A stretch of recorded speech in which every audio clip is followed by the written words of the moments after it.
na sétima aula Saber e Viver, já, e ainda estamos falando sobre teologia própria, né? E nós falamos semana passada, começamos a falar sobre os atributos de Deus, né? E é muito especial falar sobre Deus porque nós não conseguimos qualificar exaustivamente quem Ele é, né? Nós vamos citando aquilo que a palavra de Deus revela sobre Ele, mas ainda assim com aquele sentimento de que, Deus, eu sei que o Senhor é muito mais do que tudo isso que nós colocamos em linguagem humana, como temos dito.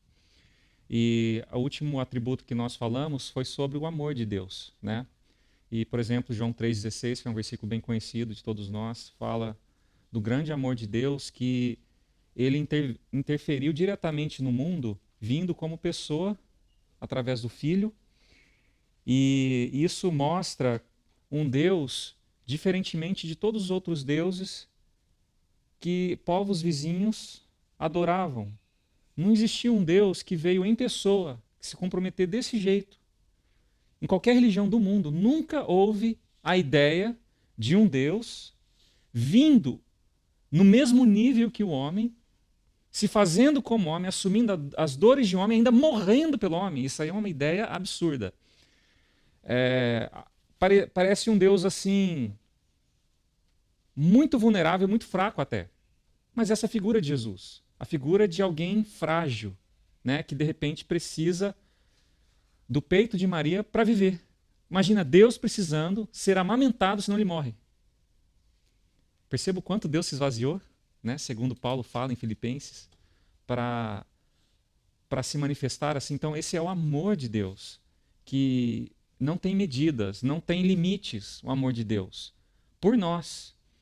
E para mim isso pesa muito na minha percepção de todos os atributos de Deus. O amor pesa mais do que todos para mim. Porque, por exemplo, eu entendo que Deus é justo, que ele tem ira, como o Antigo Testamento mostra, que Deus se irou, né?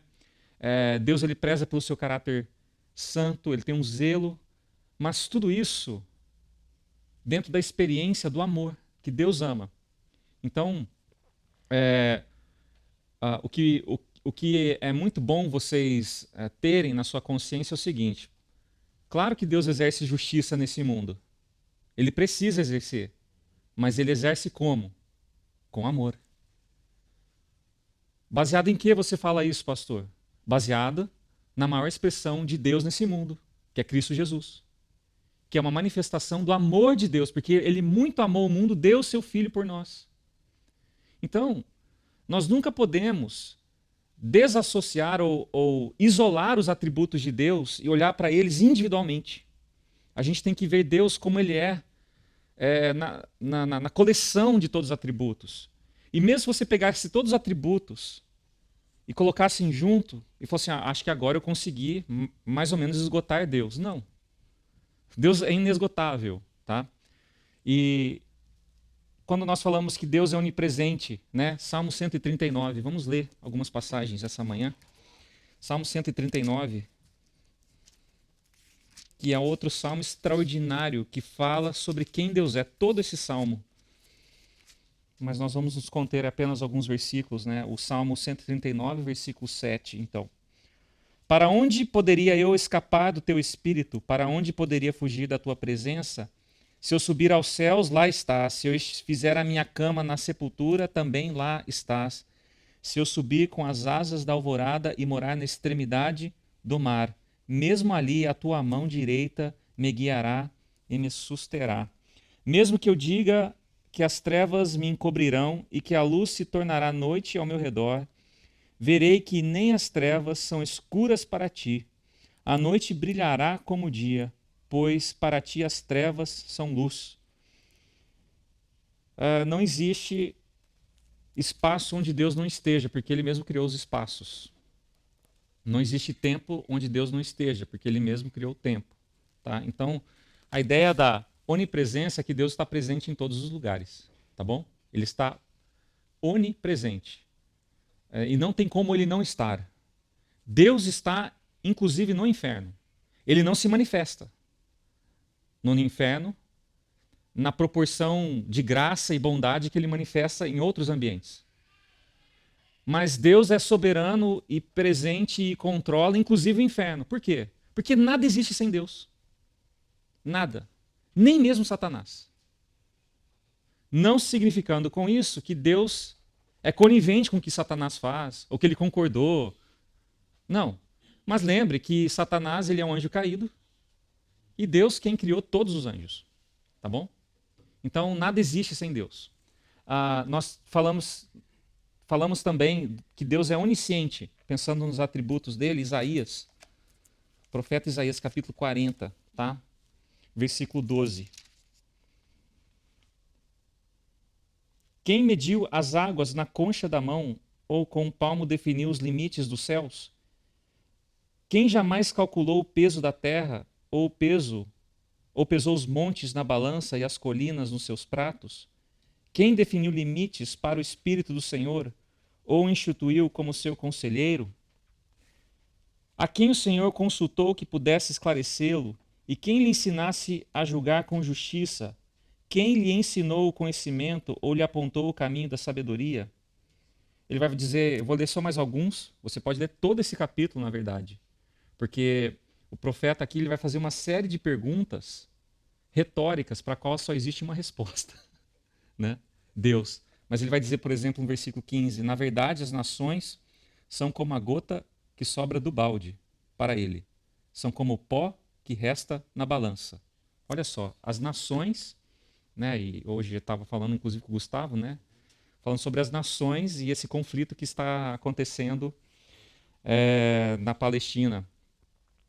E isso para a gente tem uma proporção, uma grandeza tão grande.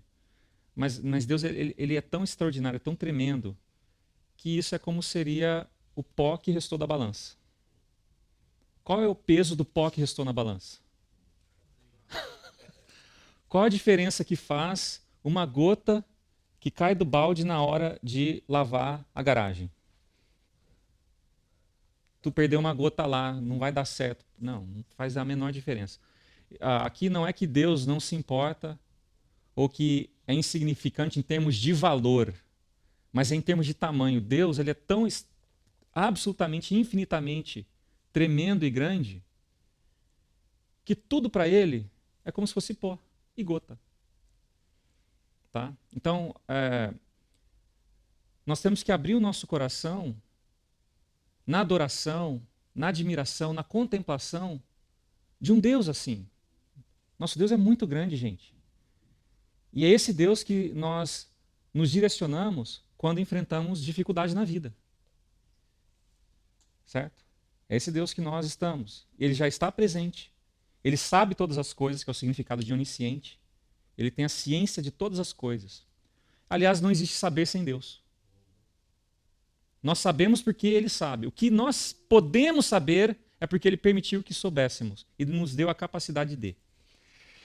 Deus é onipresente. Então, esses são os três, um dos três atributos que sempre se falam juntos, né? Onipresença, onisciência e onipotência. Tá? Isaías 40, 12. Vou ler mais alguns aqui. Por exemplo, 21 em diante. Será que vocês não sabem, nunca ouviram falar? Não lhes contaram desde a antiguidade? Vocês não compreenderam como a terra foi fundada?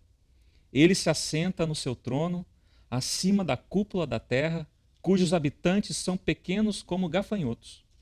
Ele estende os céus como um forro e os arma como uma tenda para neles habitar. Olha que interessante que o mundo, o universo que essas pessoas tinham no Antigo Testamento era aquele do qual o homem nunca havia saído do espaço. A astrologia até era bem desenvolvida, sabia-se das estrelas.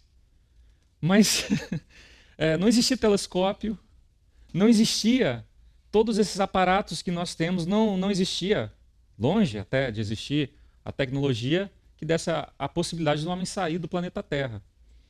Havia muitas limitações. E então, para eles, a referência maior que eles tinham era o próprio planeta Terra, o Sol e as estrelas. Mas a gente sabe que a grandeza do nosso universo é extraordinária. Então, percebe que se esse profeta vivesse nos dias de hoje, ele usaria referências máximas que temos hoje de grandeza.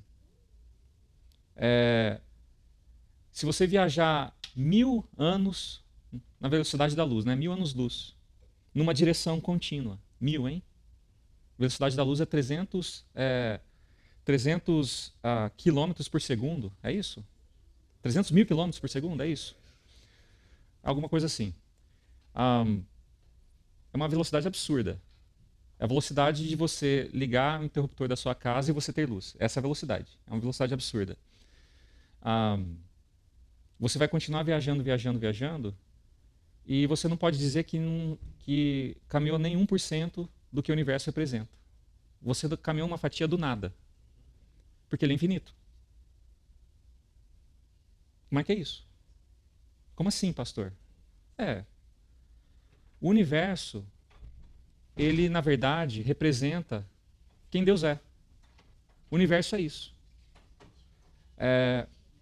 Eu não tenho limites. Eu não tenho limites. Vocês que ficam tentando colocar limites em mim, bom dia a todos, bom dia. Eu não tenho limites. E toda vez que nós tentamos limitar Deus, nós caímos num erro. E isso revela mais a nossa prepotência do que ele realmente é. E por isso, deixa Deus solto, gente. Não prenda Deus, não. Religiões, batista, presbiteriana, católica, seja qual for, deixa ele solto, por favor. Porque nosso Deus é grande demais. Qual o tamanho de Deus? Pergunte para o profeta Isaías. Ele responde, ele vai falar assim, não existe referência qualquer neste universo capaz de dizer assim, olha, Deus pode ser comparado a isso.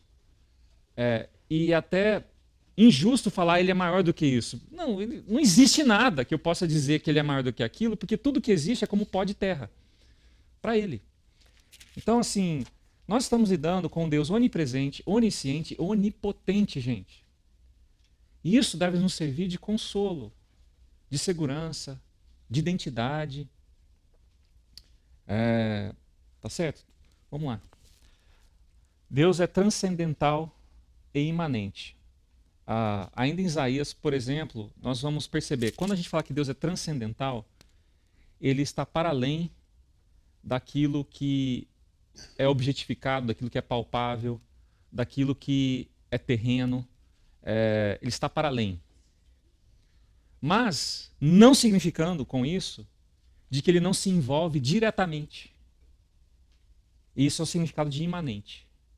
Ele é transcendental, e essa ideia os gregos concordariam. Os deuses são transcendentais.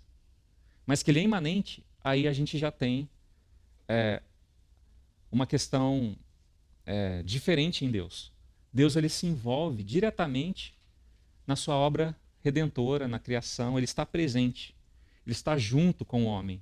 Né? No Jardim do Éden ele já caminhava com Adão e Eva no chá da tarde, né? Tomava um chazinho.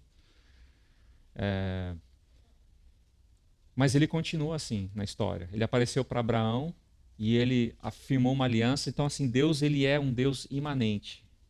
Ele está junto. Ele está participando. Ele está interessado. Ele quer conviver junto com a gente. Ele quer sentir a nossa dor. Ele quer chorar conosco. Então, essas duas características presentes no Deus faz a experiência nossa com ele extraordinária, porque ao mesmo tempo que ele se compadece conosco, ele nos toma pela mão e fala assim, agora eu vou te mostrar realidades maiores, para consolar seu coração. Eu quero sentir toda a sua amargura de como alguém que convive no pó da terra. E eu rastejo junto com você no sofrimento deste mundo. Isso é Jesus. Mas não esqueça que Jesus ressuscitou, ele traz você aos lugares celestiais, né? Que Efésios vai dizer isso, que ele nos fez assentar nos lugares celestiais. Isso já é a ideia do transcendental. Então, assim, o nosso Deus, ele quer ter conosco sempre essa experiência que faz parte da natureza dele. Que nós transcendamos com ele, mas que também nós aprendamos a passar pelos sofrimentos da terra junto com ele. As duas coisas. Tá? E aqui, por último, eu vou encerrar essa parte dos atributos de Deus usando a passagem de Jeremias, 10:7, falando que Deus é soberano, tá? Vamos ler essa passagem. Se vocês quiserem mudar de lugar, não sei, fica à vontade, tá? Se ficar bom aí para vocês. Jeremias 7. Desculpa, 10:7. E diz assim: Quem não te temerá, ó Rei das nações? Esse temor te é devido entre todos os sábios das nações e entre todos os seus reinos. Não há absolutamente ninguém comparável a ti. Não há nada que se possa comparar essa grandeza de Deus. E quando a gente fala de soberania, duas palavrinhas que eu falei semana passada, tá? Se vocês tiverem alguma pergunta, pode levantar a mão, por favor. Nós falamos que Deus tem uma soberania intermediada, né? Semana passada eu falei intermediária, mas a palavra é intermediada. Ele intermedia a sua soberania. É como fosse assim, olha, eu vou manifestar o meu amor nesse mundo, mas eu vou usar pessoas para fazer isso. Eu vou manifestar o meu controle sobre a história, mas eu vou usar quem? Os reis das nações, eu vou usar Israel, eu vou usar a igreja, eu vou usar sim. Então, Deus ele é soberano, mas ele usa intermédios para se manifestar nesse mundo. Mas eu também creio que não é só intermediada, mas como é repartida a soberania. Que Deus chama junto, para junto de si nós construirmos a história com ele. Ao mesmo tempo que ele já tem em suas mãos o enredo que ele quer dar no final, ele quer que a gente participe efetivamente. Gente, eu falar dessa maneira, esse tipo de linguagem que eu estou usando, nos ajuda a nos caminhar de maneira equilibrada sobre aquilo que a gente já tem falado. Quanto que Deus é soberano e qual que é a minha responsabilidade? Eu tenho liberdade ou não? Essa linguagem que eu estou usando ajuda muito a gente encontrar o equilíbrio. Que tem coisas que Deus já determinou e que não vão mudar, porque Ele assim falou. E não há ninguém quem ousa chegar a Deus e falar, não vai acontecer. Vai acontecer. Já é um fato consumado para Deus, porque Ele não precisa nem esperar o tempo chegar, ele não passa pelo tempo. É só para a gente que é uma questão de tempo, mas para Deus não é uma questão de tempo. Para Ele já está consumado. Certo? Mas existem coisas que Deus fala assim, olha, nisso daí eu quero que você construa junto comigo. E eu me esvazio do meu controle, não é porque eu não tenho, eu me esvazio para repartir ele junto com vocês. E é o que Deus faz, inclusive, com a igreja. Porque ele poderia deixar esse serviço aí de manifestar o reino dele com os anjos. Mas ele quer fazer isso usando a gente, tá? Então, gente, tudo isso que a gente tem falado, a soberania de Deus deve preparar o nosso coração para a nossa vida.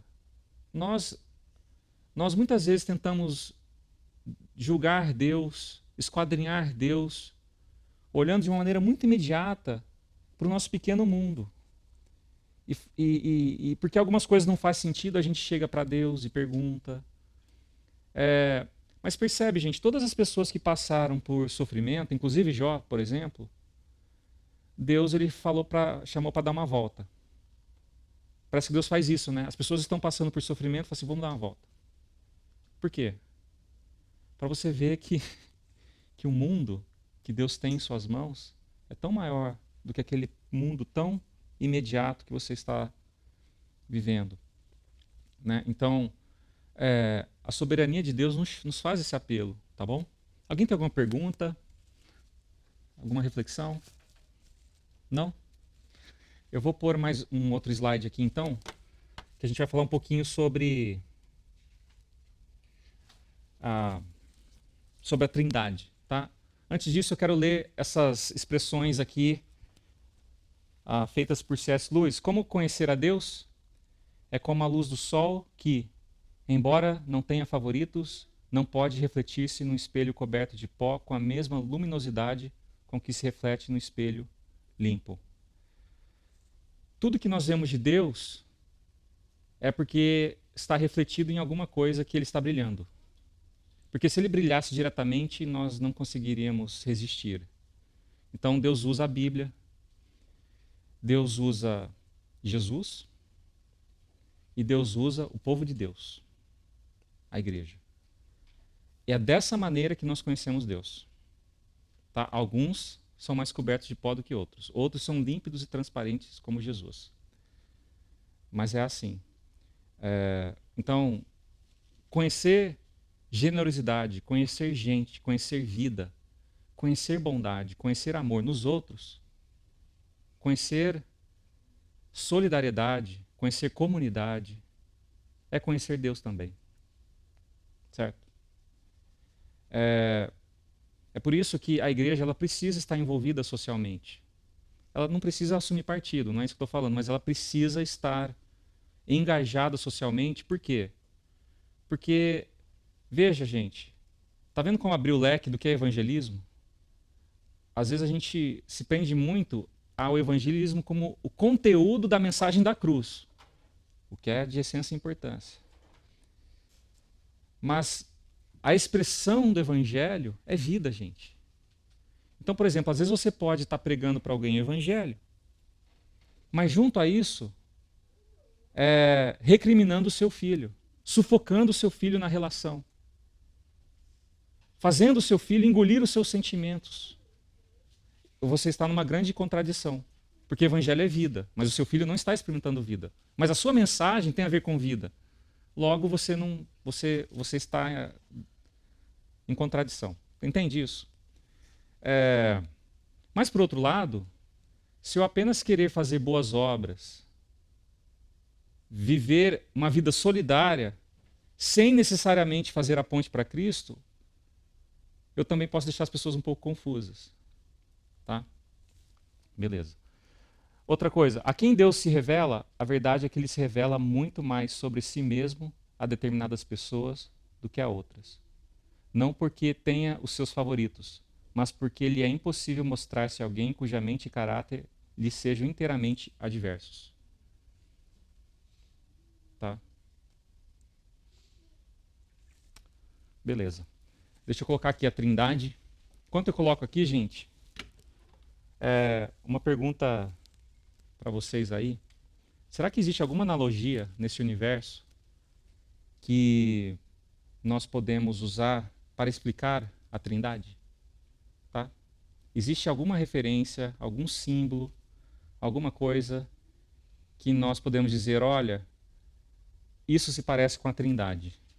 Esse fenômeno natural se parece com a Trindade. Então pensa aí, porque existem algumas tentativas e a gente vai ver se elas servem ou não para tentar definir ou entender o que é Trindade, tá bom? Deixa eu colocar aqui.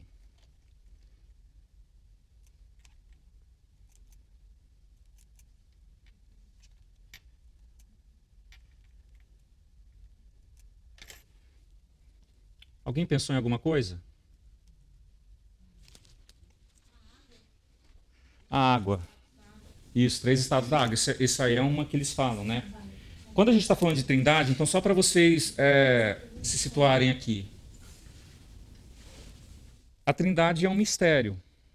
Porque nós não conseguimos, na nossa mente, fazer sentido. Porque é justamente isso aqui, ó, 3 pessoas em uma essência. Certo? São 3 pessoas, Deus Pai, Deus Filho e Deus Espírito, numa essência Deus. Se eu pegar Deus Espírito, só Deus Espírito é Deus? Só Deus Espírito é Deus. Não. Deus Espírito não é 1/3 Deus. Ele é 100% Deus. Jesus é 100% Deus. Ele não precisa do Pai e do Espírito para ser 100% Deus. Ele em si já é 100% Deus. No entanto, ele é da mesma essência do seu Pai e do Espírito. Percebe? Então, por exemplo, foi falado aí da analogia da água. A água é uma em essência, certo? Beleza, então combinou H2O, certo? A essência H2O. combinou com uma essência a Deus. A água ela pode existir em 3 estados: líquido, gasoso e sólido. Então pronto. A água é bom exemplo? Não é. Por quê? Porque a água, a mesma partícula de água, ela não pode existir nos 3 estados ao mesmo tempo. Ou ela é gasosa, ou ela é líquida, ou ela é sólida. A mesma partícula de água. Ela não consegue ser as 3 coisas juntas ao mesmo tempo. Portanto, não é um exemplo digno de se entender o que é a Trindade. Certo? A Trindade é mais do que isso. Não, a Trindade então é como o ovo. A casca, a gema e a clara. Ora, esse aí está pior ainda. Por quê? Porque só gema não é ovo. E só clara não é ovo. Só casca não é ovo. Certo? Então nós não estamos falando que Deus está dividido em 3 pessoas. Nós estamos falando que as 3 pessoas têm a mesma essência e não há divisão. Isso é difícil para a gente entender, mas a Trindade é justamente isso, é um mistério. Qual outro exemplo a gente tem? Então, e qual seria a essência? Você está falando das 3, né? Seria o ser humano? Tá, mas só alma não é o ser humano, só espírito não é ser humano, só corpo é defunto, não é? Então, eu já ouvi falar, só alma seria, o espírito seria fantasma, não ser humano, certo? É um fantasma aí. E só corpo é um defunto, porque não tem vida. Então, não existe o sol. O sol é uma essência. É brilho, calor e luz. É fogo, é calor, brilho e luz.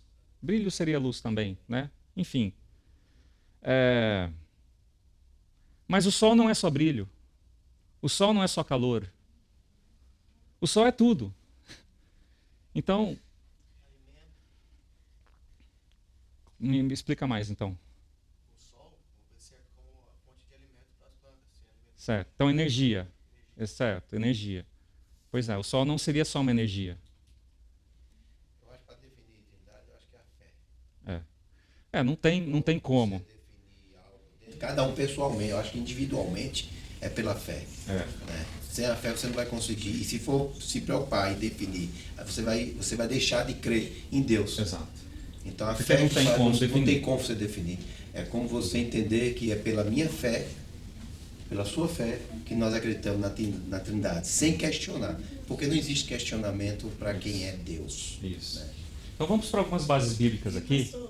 E eu pediria a participação de vocês lendo esses versículos. Vocês podem abrindo, Silvio, por favor. Voltando um pouquinho atrás, igual você disse, Jesus é 100% Deus.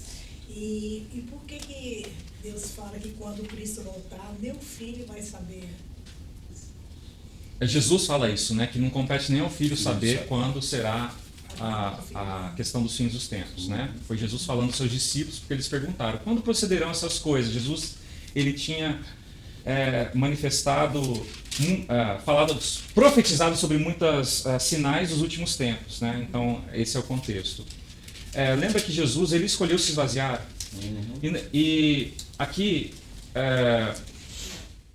eu creio que é uma passagem complicada essa, sua pergunta é boa. Mas eu creio que Deus, ele escolheu não acessar esse conhecimento dele. Entendeu? Ele escolheu, e ele não queria revelar isso aos homens. Ele falou assim, olha, eu quero que vocês recebam a revelação de mim agora como um humano. Porque Jesus, ele era 100% Deus, mas que escolheu se esvaziar, ou seja, ele não é que ele abandonou ser Deus. Porque daí a gente entra num grande problema. Ele escolheu não usar de muitos dos seus atributos de Deus. Vez ele usava, vez não. E ele era 100% homem. Essas duas coisas juntas. Também é um grande mistério. Como é possível isso? Certo? Então, isso aí a gente vai falar em cristologia. Tá? Vamos lá. Vamos ler as passagens, então. Deuteronômio 6,4. Vou ler agora 4. Ouça, ó Israel, o Senhor, o nosso Deus, é o único Senhor. Então, Deus é um. Isso está defendendo o quê? A essência. Vocês sabiam que a religião de Israel foi a primeira na história a vir com a ideia do monoteísmo? O que é um monoteísmo? Que existe só um Deus, monodeus. Todas as nações, nas civilizações antigas, vou colocar assim, criam na existência do vários deuses, que a gente chama de politeísmo. Gente, isso é um fenômeno sociológico inexplicável. A não ser que você cria na Bíblia. Que Deus ele mantinha uma relação direta com o homem, certo? Vou dar 3 exemplos: Adão e Eva, Noé e depois Abraão. E aí continua, obviamente, os patriarcas depois disso. Mas nos primórdios, eu estou dizendo. Então, assim, para quem não crê na Bíblia, fala assim, cara, de onde surgiu essa ideia de um único Deus? Bom, a Bíblia está falando, é uma questão de fé, mas você não tem nenhuma outra evidência de nenhum outro povo, com nenhuma outra literatura existente, mostrando que não só existe um Deus. Não, existe vários. Então, quando a gente vê na Bíblia que só existe um Deus, para a gente, no nosso contexto, de repente não quer se dizer muito. Além dos outros deuses que a gente pode inventar, né? Deuses de objetos. Mas naquela cultura queria se dizer o seguinte: olha, todos esses deuses que vocês invocam, o Deus do sol, da chuva, da tempestade, do mar, do vento, existe um Deus que está acima de todos esses. É o Deus que controla tudo. Só existe um Deus. Então isso era uma afronta às outras nações. Como assim só existe um Deus? Então você vai perceber isso em várias histórias bíblicas do Antigo Testamento. Quando, por exemplo, Jonas está no barco e uma grande tempestade ameaça, né, o naufrágio, e aí as pessoas começam a temer: quem aqui está mal com o seu Deus? Porque o negócio está ruim. O seu Deus é o qual? Não, meu Deus é o Deus da chuva. Tu tá bem com ele? Faz as preces aí, meu. Não, eu estou bem com ele. Não é o meu Deus. Aí o cara, o teu Deus é qual? Meu Deus é o Deus do mar. Cara, então é tu, velho. O que você fez de besteira aí? Faz assim, faz as oferendas aí. E aconteceu que todo mundo estava bem com o seu Deus. Falou, mas peraí, tem um cara dormindo lá no porão. E aí fala assim, como é que tá com o seu Deus? Fala assim, então, o Deus a quem eu sirvo, ele é único. E eu não estou bem com ele, não. O meu Deus a quem eu sirvo é dono de todas as coisas. Ele é dono de tudo. É o único Deus. Eu não estou bem com ele. Jogaram Jonas ao mar e o mar acalmou. Tá? Isaías 43:10. Vai lá. Vós sois as minhas testemunhas de Elohim e meu servo, a quem escolhi para que saibais e creias em mim, pessoa. E entendeis que eu sou Deus e que antes de mim nenhum Deus se formou, tampouco haverá algum depois de mim. Isso. Antes de mim não existia nada, nenhum Deus. Não existia nem a possibilidade de alguém ter ideias sobre Deus. Nada. Não existia nada. E depois de mim também não tem nada. Antes de mim não tem nada, depois de mim também não tem nada. O que sobrou? Sobrou o de Deus. O que eu acho interessante é sobre a maneira como ele se expressa. Ele passando para a pessoa, que ali é para Abraão, uma questão de que tenha certeza de quem sou eu. As palavras, quando eu vejo no Velho Testamento, como Deus se prontifica, se coloca, para não deixar nenhuma dúvida para aquela pessoa que ele está se apresentando, como ele se apresentava a Abraão, é de uma maneira concreta de que ele realmente era Deus, que ele era essa pessoa, que ele poderia conhecer. E é isso que chama a atenção para nós hoje, porque é fé. Porque é fé. Abraão, ele criou na fé, ele não tinha... Imagina uma questão de você fazer uma oferta ali de bichos para Deus receber aquilo, né? É uma fé. É uma questão de muita certeza e fé do que você entregasse para Deus. E essa maneira dele se expressar a Deus era passar a confiança para que você não seja confundido. Porque um dos problemas nossos hoje é ser confundido, se nós não temos a palavra no nosso coração. Muitas pessoas chegam aqui e falam de um Deus, Deus falou isso para mim. E se você não tem essa convivência, esse relacionamento, essa confiança do que Deus realmente, como o pastor falou aí, tem Deus da água, Deus do mar, as pessoas começam a acreditar nisso. E não existe nada disso que não seja Deus soberano de todas as coisas. Então a gente tem que ter muito cuidado quando você escutar ou querer, porque o do problema é você começar a querer a descobrir coisas que não cabem a nós. Quem é Deus? Não cabe a nós. Exatamente. Vamos lá, vamos continuando. Isaías 42, 8. Mais Eu um sou o Senhor, este é o meu nome, a minha glória. Pois a outra e não darei nem o meu louvor às imagens de escultura. E tem algo interessante, que quando a gente lida com o Antigo Testamento, fica muito claro que Deus, ele zela pelo seu nome. Não há nada mais digno, completo, perfeito do que Deus pode zelar a não ser por ele mesmo. Porque ele só ele que existe, na verdade. Ele é que é o eterno, em essência. Se ele prezar por outra coisa que não seja ele mesmo, logo ele entra em contradição e logo ele não existe. Ele tem que zelar por ele mesmo. Então a gente vai ver muitas vezes assim, Deus é zeloso pelo seu nome. A gente vai ver essa expressão repetidas vezes no Antigo Testamento. Porque Deus, o Senhor, está julgando Israel?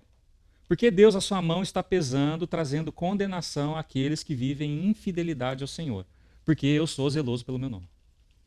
Eu não consigo me contradizer. Eu não consigo pegar a sujeira, a imoralidade, a idolatria e varrer para debaixo do tapete e falar, não, vamos fingir que não aconteceu. Porque eu zelo pelo meu nome. E Deus, ele zela pelo seu nome no que diz respeito a todos os atributos. Não só no juízo, mas no amor. Ele fala assim, eu nunca vou deixar de amar Israel, porque eu amo. E eu zelo pelo meu nome, e o meu nome é amor. Entendeu? Não há nada que nós possamos fazer para Deus nos amar mais. E não há nada que nós possamos fazer e deixar de fazer para Deus nos amar menos. Deus nos ama. Por quê? Como eu sei disso? Porque ele zela pelo nome dele. E ele é amor. Esse pensamento em si já nos é uma grande libertação. Por quê? Eu já não venho com aquela postura do filho pródigo, tentando me explicar para o pai, porque eu fiz a besteira que eu fiz, e esperando agora um tratamento inferior do pai, porque eu pisei na bola, vou ser um funcionário dele agora. Eu ainda continuo sendo amado filho, como sempre. Aí alguns espertinhos já sei, vão dizer, pastor, então agora ficou fácil viver a vida cristã, Deus me ama, tal. Se esse é o seu conceito, se esse é o seu desfecho que você traz dessa história, de uma graça que tão somente existe para a aceitação, então você ainda não entendeu o Evangelho. Porque a mudança que houve na vida não está no texto, mas o que fica implícito é que aquele filho, finalmente, entendeu o amor do pai a tal profundidade que ele jamais encontraria razão para abandonar de novo, como ele fez no passado. Enquanto o outro filho, que estava lá junto com o pai o tempo todo, religiosamente fiel, na verdade nunca esteve presente com o pai. Nunca se alegrou com o pai. Não se alegrou com a chegada do irmão. Então, assim, percebe? Então, assim, enfim, eu acho que é isso aí, tá? Veja como Deus é grande no seu amor. Gênesis, vamos lá. Gênesis 1, 26, 27 e outra pessoa 3, 22. Também disse Deus, façamos o homem à nossa imagem, conforme a nossa semelhança. Tenha ele domínio sobre os peixes do mar, sobre as aves do céu, sobre os animais domésticos, sobre toda a terra, sobre todos os répteis que rastejam pela terra. Isso, obrigado, irmã. Ora, a gente está em Gênesis 1 e Deus fala assim, façamos. Ué, quem está presente lá? Não tem nenhuma criatura ainda. Não existe nada criado. Façamos quem? Quem está com Deus? E aí? A Trindade. Deus Pai, Deus Filho e Deus Espírito. E Deus Espírito é uma pessoa também. A gente acha que Deus Espírito é tipo assim um vento, tal. A Bíblia usa essa analogia, mas ele é uma pessoa. É por isso que eu gosto do filme A Cabana, porque vai quebrando muitos paradigmas. A gente vai olhar, Deus é uma mãe. Deus é uma mãe? Já, né? Deus está numa figura de uma mãe. De uma mulher, né? Trindade como família. Exato. Eu já até conversei com o pastor sobre isso, e isso me agrada demais. É. Não me agrada, porque meu entendimento fica mais fácil. Exato. Quando eu vejo a Trindade como família, pai, mãe, filho. É uma ideia que o meu pastor lá da Bahia, ele falava que tem uma tradução para Espírito Santo como feminino. E isso completa demais o entendimento nosso. Não que tenha sexo feminino, masculino, mas que a ideia o conceito da ideia é muito profundo. Isso. E quando a gente entende pai, filho, mãe e filho com uma trindade, isso é de uma profundidade muito grande, e para entendimento para a gente, eu acho que é muito bacana. Muito legal. Fica aí uma tarefa de casa, se você nunca viu esse filme, tem um livro, né? Mas tem um filme também. Às vezes ver o filme fica mais fácil. Veja o filme A Cabana. Veja. É um dos melhores filmes que eu já vi até hoje. Eu também. E tem que assistir livre de algum preconceito, né? Vai assistir, você vai ser confrontado. Vai ser confrontado com muitos preconceitos de Deus e falar, mas Deus não pode ser assim. Fala assim, quem disse que não? Mas Deus é tudo. Você não vai achar na Bíblia. Pode ter um momento do filme que o Deus Pai se revela como o Pai, né? Exato. Como homem. No momento que ele precisa do Pai, Exato. Deus se revela como um homem. Então, assim, a menção desse filme foi para dizer que o Espírito Santo tem a forma humana, ali no filme, por exemplo, mas é uma pessoa. O Espírito Santo é uma pessoa. Jesus é uma pessoa. Isso fica fácil para nós. E Deus é uma pessoa. Deus Pai é uma pessoa. E a gente pode se direcionar a cada um como uma pessoa diferente das outras, com um jeito diferente, com uma função diferente e até com uma personalidade diferente. O filme retrata isso também, mas todos a mesma essência, exatamente igual na essência de glória, de verdade, de vida, os três. Enfim, eu acho extraordinário. A completude é o que mais me encanta. Que Deus, ele é absolutamente completo para o que a gente necessita. Exato. Você necessita de um pai, eu sou pai. Você necessita de uma mãe, eu sou mãe. Você necessita de um irmão, eu sou seu irmão. Exato. Então, ele completa, acho que em todos os âmbitos da necessidade humana, ele nos completa. Então, a minha visão do filme é essa daí. Amém. Legal. Ô pastor, teve uma série de mensagens lá desse nosso pastor na Bahia, que logo que a gente chegou lá na igreja, que não me esqueço, Jesus de Nazaré, Deus como ele é e humano como devemos ser. Achei bem interessante. Muito legal, muito legal. Muito interessante. Legal. Vamos lá, vamos ler agora Gênesis 3:22. Nosso tempo já está quase indo embora, vamos lá. Então disse o Senhor Deus: agora o homem se tornou como um de nós, conhecendo o bem e o mal. Não se deve, pois, permitir que ele tome também do fruto da árvore da vida e o coma, e viva para sempre. Isso, então agora o homem se tornou como um de nós. Um de nós quem? A Trindade.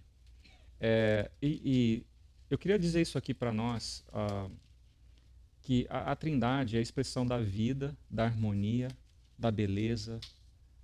A Trindade em si, ela é tudo isso, ela não precisa de nenhum subsídio externo para ser plena como ela é. E o que é belo nas Escrituras é mais ou menos isso. É a dança da perícose, ou pericorese, não sei como você quer pronunciar isso. Imagina assim que a Trindade ela está de mãos dadas e ela celebra a vida o tempo todo, eternamente. Essa Trindade. Ela celebra a alegria, ela celebra a expressão de harmonia plena. E o coração da Trindade, Deus como uma essência só, é ele abrir espaço para que você dê as mãos e que você também entre nessa roda de vida, de alegria. Quando Deus, o nós Deus, né, façamos o homem, decidiu criar o homem na mesma imagem e semelhança, nessa mesma possibilidade de comunhão para que eles fizessem parte de nós. Pense assim também, Deus, ele nos ama tanto que o amor dele, o amor necessariamente envolve você transbordar-se para fora e repartir o que você tem. Então, Deus, ele é tão cheio de vida e de amor que ele fala assim, nós não podemos desfrutar isso aqui sozinho. A gente tem que chamar um ser diferente de nós, mas ao mesmo tempo semelhante a nós, para nós compartilharmos o tamanho do nosso amor. Porque a gente ama tanto que não basta só para a gente tem que repartir. Por isso Deus cria e chama a gente, o ser humano, para fazer parte disso, para que nós tenhamos vida. Aí está uma base para você interpretar toda a Bíblia. Certo? Tá bom? Levantou a mão, irmã? Quem levantou? Alguém? Ah, desculpa. Alguém que tinha levantado. Pastor, o que eu entendo de trindade seria Deus Pai, que nos deu seu único Filho para vir à Terra para nos salvar, porque mediante o que aconteceu no Jardim do Éden, a gente perdeu a salvação. Porém, enviou seu Filho Jesus para vir na Terra nos salvar. Quando Jesus se tornou, veio ao terceiro dia, ressuscitou, ali ele nos mostrou, nos deu como sacrifício humano como se diz, a liberdade como uma ponte da salvação. E o Espírito Santo seria o meio de nós, seres humanos, termos acesso livre ao Deus Pai. Isso é mais ou menos... Você está falando agora, é uma coisa que a gente nem vai terminar hoje, mas os papéis de cada um dentro da Trindade. Né? Que Deus Pai planejou, o Filho executou e o Espírito Santo é um intermediador para essa conexão. Né? Então, assim, e os papéis são diferentes, como as pessoas são diferentes, mas a essência é a mesma. Entendeu? Então, assim, é isso mesmo. Né? Então, a gente vai entrar isso aí. Eu acho que vamos ler mais uma, a gente vai encerrar com esse, Mateus 28, 19. Essa é uma passagem conhecida. Mateus 28, 19. Aqui a gente está na grande comissão. Jesus fala, né, toda a autoridade no céu foi dada a mim. Portanto, façam discípulos. Em nome de quem? Pode ler, irmão. Portanto, ide e ensinai todas as nações, batizando-as em nome do Pai, do Filho e do Espírito Santo. Do Pai, do Filho e do Espírito Santo. Aprenda a usar do poder que está disponível a vocês ao viver a vida e ao expressar a mim ao mundo. Aprenda a fazer tudo isso a partir de toda a Trindade. Porque nós estamos comprometidos com vocês. A Trindade olha para nós e fala assim, nós estamos comprometidos com vocês. O papai planejou. Eu, filho, morri, executei. E o Espírito Santo está soprando o tempo todo essa verdade. Portanto, no nome e na autoridade, no poder dessa autoridade, vá e vivam no mundo agora a vida que eu chamei para vocês viverem. Isso é fazer discípulos. Tá bom? Então, veja como que a Trindade está comprometida com a gente desde lá do começo, façamos o homem. Está comprometida com a gente na história e estará lá no céu, no final da glória, vamos colocar assim. Comprometida conosco também e nos fazendo participar agora plenamente dessa dança que eu mencionei. Amém? Amém. Que Deus abençoe.